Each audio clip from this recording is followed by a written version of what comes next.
Hello my dear students, my dear children, कैसे हैं आप सब। मैं Sonia Kaushik and we are doing genetic disorders और आज का हमारा टॉपिक है सिकल सेल एनीमिया।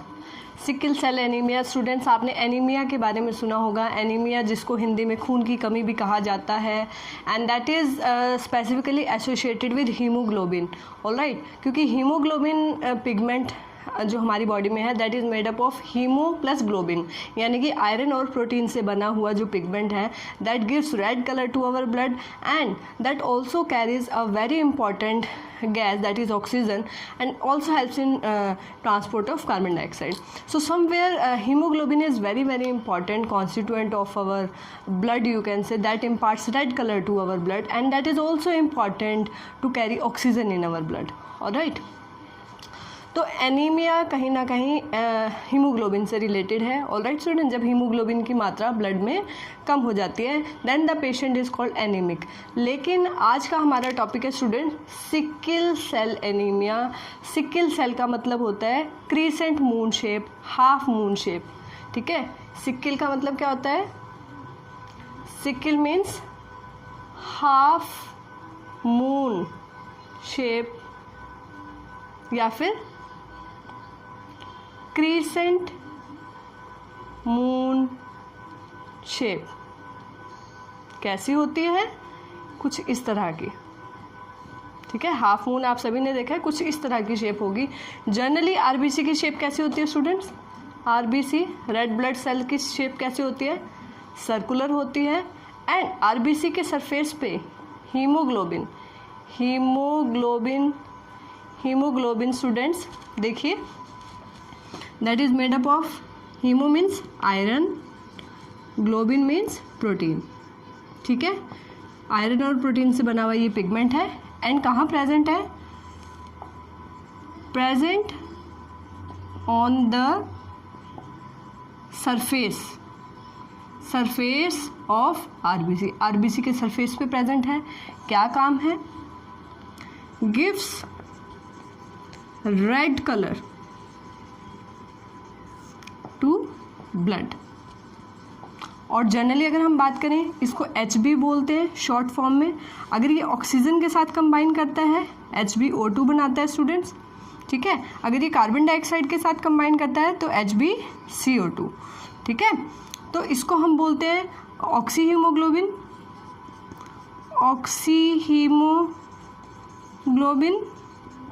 ठीक है, और इसको हम कहेंगे कार्बोक्सी हीमोग्लोबिन। ठीक है, वैसे कार्बन डाइऑक्साइड का मेनली ट्रांसपोर्ट जो है कार्बोनिक एसिड के फॉर्म में होता है या डिजोल्व प्लाज्मा फॉर्म में भी होता है, तो mainly it is responsible for making oxy haemoglobin complex that helps in transport of oxygen. तो स्टूडेंट्स, आपको पता लग गया होगा how haemoglobin is important for us. तो अगर हीमोग्लोबिन की अमाउंट, अगर हीमोग्लोबिन की मात्रा हमारी बॉडी में कम हो जाती है that state is called anaemia. और क्योंकि यहाँ पे आरबीसी की शेप जो कि सर्कुलर थी वो सिकल शेप हो जाती है, that's why this type of anaemia is called sickle cell anaemia. Alright student, अब जनरली तो ये इस तरह से मतलब ये कंडीशन प्रेजेंट नहीं होती है, तो ये कैसी एक जेनेटिक डिसऑर्डर है स्टूडेंट। जेनेटिक डिसऑर्डर, जैसे कि मैं आपको पहले भी अपने सभी वीडियो लेक्चर्स में बता चुकी हूँ, जेनेटिक डिसऑर्डर।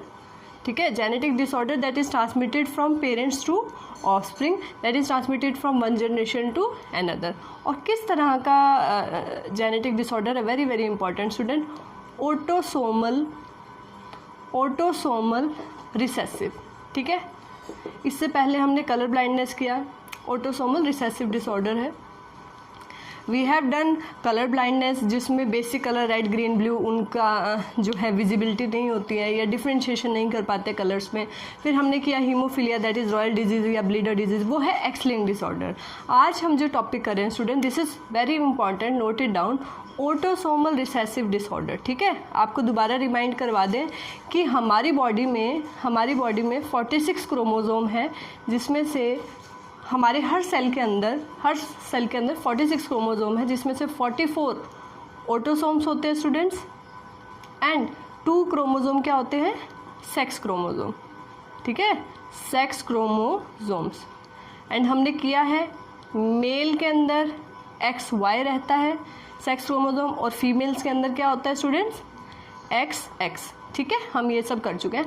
तो 44 ऑटोसोम्स है, ये सेम रहते हैं मेल और फीमेल में, same in male and female. ठीक है, मेल और फीमेल के अंदर सेफ है। अब स्टूडेंट्स, अब बात आती है, एक डिजीज़ होती है dominant, autosomal dominant.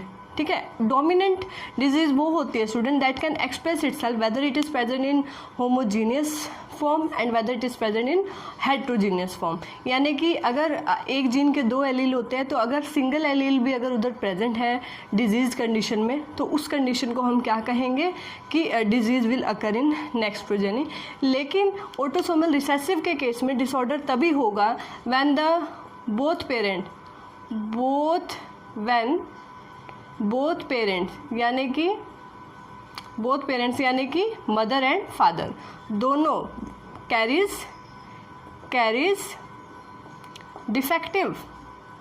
Defective haemoglobin gene.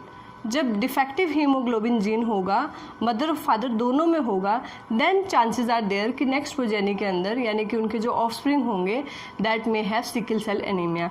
तो लेट्स डिस्कस कि किस तरह के केसेस हमारे पास यहाँ पर मिल सकते हैं। Alright student, so let me रब द बोर्ड फर्स्ट।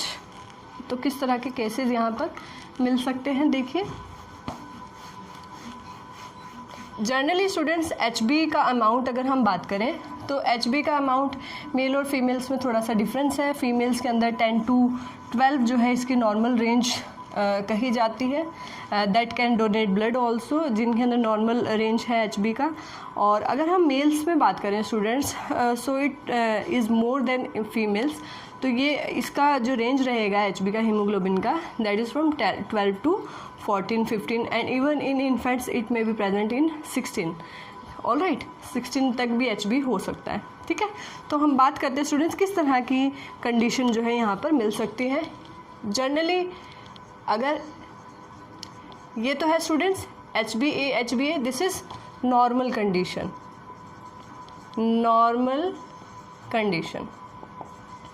ठीक है, ये कंडीशन होगी नॉर्मल।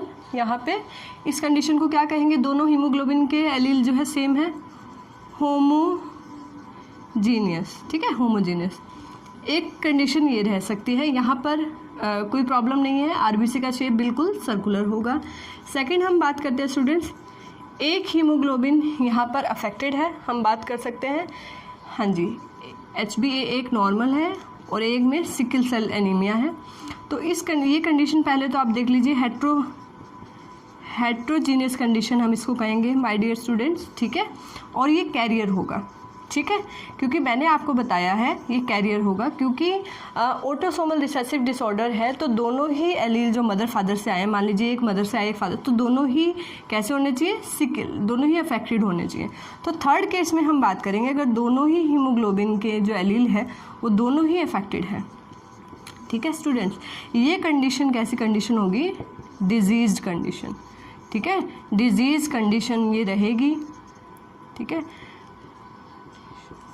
ठीक है, क्योंकि ये ऑटोसोमल रिसेसिव डिसऑर्डर है, तो रिसेसिव डिसऑर्डर तभी एक्सप्रेस करते हैं जब दोनों HB यहाँ पर अफेक्टेड है। Alright student, now coming to the logic behind this कि किस तरीके से डिफेक्टेड जीन यहाँ बनते हैं। ऑलराइट स्टूडेंट, तो आप थोड़ा सा ध्यान से यहाँ देखिए, दोनों केसेस दिखा रखे हैं, case 1 that is normal and case 2 that is affected. ठीक है, देखिए ज़रा इधर ध्यान से देखिए स्टूडेंट, जनरली RBC की शेप ये रहेगी। RBC की शेप कैसी होती है, सर्कुलर है या आप कहें बाइकर केव शेप है। ठीक है, ये नॉर्मल हीमोग्लोबिन का जीन अगर प्रेजेंट है तो नॉर्मली हमारी RBC का शेप ये रहेगा। और अगर हम जीन्स की बात करें स्टूडेंट, नॉर्मल हीमोग्लोबिन के लिए जो जीन होगा दैट इज़ GAG, क्या रहेगा, GAG। और हम ट्रांसक्रिप्शन की बात करें, क्योंकि डबल स्टैंडर्ड है, ये क्या है हमारा DNA है जो कि डबल स्टैंडर्ड होता है, आपको पता है, यहाँ G है, यहाँ A है, यहाँ क्या है G। अगेन अगर दूसरे स्टैंड की बात करें तो यहाँ C है, यहाँ T है और यहाँ क्या है C। This is codon. ठीक है, कोडोन हम बात करते हैं, तो ये नॉर्मल कोडोन है my dear student, this is normal codon. ठीक है, अब ट्रांसक्रिप्शन होगी, ट्रांसक्रिप्शन में क्या होता है, DNA से क्या बनता है, mRNA।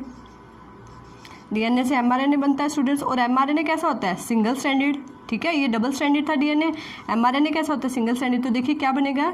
GAG, ठीक है, क्योंकि दोनों में से एक कोडिंग होता है, ये नॉन कोडिंग सीक्वेंस है, ये कोडिंग है, तो ये एमआरएनए बनाएगा। तो देखिए सी के लिए क्या बन गया यहाँ? जी कॉम्प्लीमेंट्री स्ट्रैंड, टी से क्या बन जाएगा? ए, और सी से अगर आपको चारग्राफ रूल ध्यान है स्टूडेंट्स जो डीएनए में होते हैं, तो A always combined with T and G always combined with C. यहाँ डबल बॉन्ड रहता है और यहाँ पे ट्रिपल हाइड्रोजन बॉन्ड रहता है, ठीक है। तो आप देखिए सी से एमआरएनए क्या बन गया? एमआरएनए में जी बनेगा, टी से क्या बनेगा? ए, और सी से क्या बनेगा? अगेन सी। फिर स्टूडेंट्स होएगी ट्रांसलेशन। ट्रांसलेशन क्या है? प्रोटीन सिंथेसिस, ठीक है, प्रोटीन सिंथेसिस, क्योंकि मैंने आपको बताया था haemoglobin, haemo is a iron content and globin is a protein, ठीक है। अगर आयरन की कमी हो जाए that is different type of anaemia, pernicious anaemia, और वो अलग है। यहाँ हम बात करें हीमोग्लोबिन के डिफेक्टेड होने की वजह से जो एनीमिया है, ठीक है, हीमोग्लोबिन के लिए जो तो स्टूडेंट्स नॉर्मली ये GAG एमआरएनए में होगा, और इससे जो प्रोटीन बनेगा, देखिए डीएनए से पहले एमआरएनए बना, एमआरएनए से क्या बनेगा? Protein with the help of translation, ठीक है। तो यहाँ पर आप देखिए स्टूडेंट, ये नॉर्मल, ये क्या है? नॉर्मल हीमोग्लोबिन की पेप्टाइड चेंज है। देखिए फर्स्ट 6-7 अमीनो एसिड यहाँ दिखा रखे हैं। फर्स्ट पोजीशन पे क्या है? वैलिन, सेकंड पे हिस्टिडीन, थर्ड पे ल्यूसीन, फोर्थ पे थ्रियोनिन, फिफ्थ पे proline, sixth position glutamic acid, seventh position again glutamic acid. समझ आए स्टूडेंट्स? ये इस तरह का प्रोटीन सीक्वेंस है। आपको ध्यान देना है सिक्स्थ पोजीशन पे, क्योंकि डिफेक्ट यहीं आता है, ठीक है। तो आप देखिए स्टूडेंट्स, और ये अमीनो एसिड किससे जुड़े हुए हैं आपस में? पेप्टाइड बॉन्ड, ठीक है, इसीलिए इसको हीमोग्लोबिन पेप्टाइड कहा जा रहा है, इसको हीमोग्लोबिन पॉलीपेप्टाइड भी कहा जा सकता है। स्टूडेंट्स ये है जर्नल। तो आप देखिए सिक्स्थ पोजीशन पे, अगर सिक्स्थ पोजीशन पे, बाकी सब सेम है, अगर सिक्स्थ पोजीशन पे क्या आ गया? ग्लूटामिक एसिड की जगह वैलिन। तो ध्यान दीजिएगा बीटा ग्लोबिन चेन में, क्योंकि अगर हम हीमोग्लोबिन की बात करें, हीमोग्लोबिन की बात करें स्टूडेंट, तो generally it have two alpha chain, two beta chain, ठीक है, 2 अल्फा चेन होती है, 2 बीटा चेन होती है। तो बीटा चेन में किसकी बात करें? बीटा चेन में बीटा ग्लोबिन चेन कहेंगे। बीटा ग्लोबिन चेन में सिक्स्थ पोजीशन पर क्या हो जाता है? ग्लूटामिक एसिड की जगह GLU जो है उसका सिंबल है, या आपका 3 लेटर जो है उसके लिए हम सिंबल यूज़ करते हैं। ग्लूटामिक एसिड की जगह क्या आ जाता है? VAL, यानी कि वैलिन।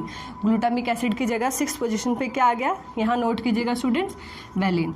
और इसकी वजह से, क्योंकि डिफेक्टेड हीमोग्लोबिन की पेप्टाइड चेन बनी है, इसकी वजह से RBC जो नॉर्मल सर्कुलर या बाइकर्केव शेप थी वो कैसी होगी? Sickle cell shape. तो स्टूडेंट्स ऐसा नहीं है कि प्रोटीन डिफेक्टेड बना है तो इसी स्टेज पे डिफेक्ट है। देखिए प्रोटीन डिफेक्टेड बना है यानी कि डिफेक्ट पीछे से है, यानी कि कहीं ना कहीं म्यूटेशन हुआ है, डिलीशन हुआ है, या इंसर्शन, मतलब किसी ना किसी तरह से DNA सीक्वेंस में चेंज हुआ है। तो देखिए क्या चेंज हुआ है। जनरली यहाँ पे था GAG, ये नॉर्मल चेन की बात कर रहे हैं, लेकिन यहाँ पे क्या है? देखिए GTG, ए की जगह क्या आ गया? ए लेटर की जगह क्या आ गया यहाँ पे? टी। स्टूडेंट्स आपको पता है A adenine, T thymine, G guanine, C cytosine. A और जी प्यूरिन्स है, T and C pyrimidine. Alright, चलिए तो देखिए टी की जगह क्या आ गया? थायमिन की जगह क्या, एडिनिन की जगह किसने ले ली? थायमिन ने, ठीक है। तो अब ये सीक्वेंस क्या बन गया स्टूडेंट? CAC। इसका कॉम्प्लीमेंट्री सीक्वेंस क्या बन गया? CAC। और यहाँ पे बनना चाहिए था नॉर्मली mRNA जो ट्रांसक्रिप्शन GAG, और यहाँ mRNA में क्या बना? GUG। तो सारी, अब आप देखिए सिर्फ एक लेटर का डिफरेंस आया, GAG की जगह क्या हो गया? GUG। और उससे क्या हुआ? सिक्स्थ पोजीशन पे ग्लूटामिक एसिड की जगह क्या, कौन सा अमीनो एसिड आ गया? वैलिन, जब ट्रांसलेशन हुई। तो यानी कि जो प्रोटीन बनना है यहाँ पे, ये बन गया डिफेक्टिव हीमोग्लोबिन जो है बनेगा यहाँ पे, और कौन सी? बीटा चेन के अंदर स्टूडेंट्स, और डिफेक्टेड बीटा चेन, क्योंकि आपको पता है हीमोग्लोबिन के अंदर 2 alpha chain are there, 2 beta chains are there. तो डिफेक्टेड बीटा चेन की वजह से क्या हो जाएगा? जो हीमोग्लोबिन है स्टूडेंट्स, हीमोग्लोबिन है किसके अंदर, आरबीसी के अंदर, ठीक है। डिफेक्टेड जीन की वजह से हीमोग्लोबिन जो आरबीसी के अंदर है, आरबीसी का क्या हो जाएगा, पॉलीमराइजेशन, ठीक है, पॉलीमराइजेशन हो जाएगा students, and the shape of RBC will turn from circular to sickle shape. That's why this type of anemia is called sickle cell anemia, all right, because the RBC shape you can say changes from circular to sickle shape. That's why this type of anemia is called sickle cell anemia. It is specifically related to hemoglobin. And if we talk about what type of hemoglobin chain, so it is related to beta globin chain. And if the reason behind if a question is asked about the reason कि क्या reason है, so that is due to the change of glutamic acid on the sixth position of beta globin chain. The glutamic acid changes into valine, यानी कि glutamic acid की जगह क्या आ जाता है, substitution क्या हो जाता है, valine का, या आप कहें कि उसकी जगह कौन glutamic acid is replaced by valine at the sixth position. That's why the shape of RBC get changed and the RBC is not able to carry proper oxygen. आपको पता है स्टूडेंट, जनरली ये क्वेश्चन भी कई बार NEET के अंदर आया है कि why RBC have circular shape या बाई कनकेव शेप क्यों है, to carry more and more oxygen, ताकि उसकी ऑक्सीजन कैरिंग कैपेसिटी बढ़ जाए. आरबीसी के अंदर न्यूक्लियस भी नहीं होता ताकि उसके अंदर ज़्यादा स्पेस हो ऑक्सीजन कैरी करने के लिए, ठीक है स्टूडेंट्स. तो यहाँ पर देखिए नेचुरली आरबीसी के अंदर न्यूक्लियस भी नहीं है, ई न्यूक्लिएटेड है. आरबीसी क्या होती है, ई न्यूक्लिएटेड, यानी कि इसके अंदर नो न्यूक्लियस. और ये भी क्यों है, ये कंडीशन भी क्यों है, ताकि ज़्यादा से ज़्यादा ऑक्सीजन कैरी की जा सके. लेकिन अगर इसकी शेप इस तरह से क्रीसेंट मून शेप या हाफ मून शेप हो जाएगी तो student the haemoglobin will not able to carry proper oxygen. और उस कंडीशन में हीमोग्लोबिन की भी कहीं ना कहीं नॉर्मल हीमोग्लोबिन की डेफिशिएंसी होगी और उससे क्या हो जाएगा, कहीं ना कहीं एनीमिया होगा, खून की कमी होगी, ठीक है. So that will leads to many types of problem you can say in the body of the patient, ठीक है. Because as we all know, blood is the important constituent that helps in transportation, that helps in exchange of gases and all. So oxygen is very very important for our body, for oxidation of food, to release energy that is required for various metabolic processes, all right. So this is all about sickle cell anemia. Students, we have covered in 3-4 lectures different type of genetic disorder, that may be autosomal recessive, that X-linked recessive, and then we have done autosomal recessive, all right. So now we will move on to some different topics, all right. So this is okay for today, and with this we will compile this genetic disorder and we will discuss about different disorders in molecular biology again, all right. If you like the video, please hit the like button. If you have any query, please do write in the comment section, all right. Thank you.